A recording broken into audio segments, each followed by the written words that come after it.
కావలి నియోజకవర్గాన్ని అభివృద్ధి చేసింది నారా చంద్రబాబు నాయుడేనని టీడీపీ జాతీయ కార్యదర్శి బేదా రవిచంద్ర అన్నారు. ఆయన కావలిలో జరిగిన సభలో మాట్లాడారు. ఈ సందర్భంగా ఆయన మాట్లాడుతూ నారా చంద్రబాబు నాయుడే జుబల్దని ఫిషింగ్ హార్బర్ తీసుకొచ్చారని, రామాయపట్నం పోర్టు తెచ్చింది చంద్రబాబు నాయుడేనని, తుమ్మలపేట వరకు సాగునీరు ఇచ్చింది నారా చంద్రబాబు నాయుడేనని, వైసీపీ ప్రభుత్వం చేసింది ఏమీ లేదని ఆయన ఆరోపించారు. ప్రజాగళం పేరుతో ఎన్నికల శంకరావాన్ని పూరించి కావలి పట్టణానికి విచ్చేసిన పూజలు మాజీ ముఖ్యమంత్రి వర్యులు ఆంధ్రప్రదేశ్ రక్షణకై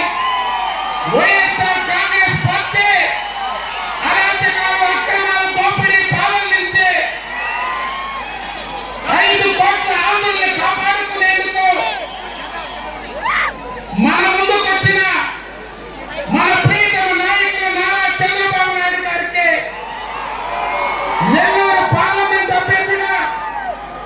పోటీ చేస్తున్నటువంటి పెద్దలు వేమిరెడ్డి ప్రభాకర్ రెడ్డి గారు,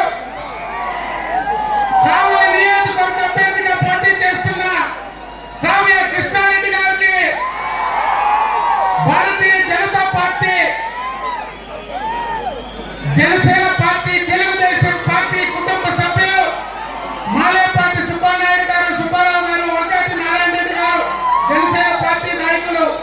అలాగే సుధాకర్ గారు, అందరికీ పేరు పేరున నమస్కారాలు తెలియజేస్తూ, బాబు గారు డిసెంబర్ 30వ తారీఖు 2022 ఆనాడు కావలి పట్టణానికి వచ్చారు.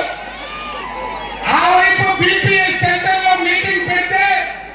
ముందు రోజు కందుకూరులో విపత్తు జరిగి తొక్కిసలాటలో ఇబ్బంది జరిగినా బాబు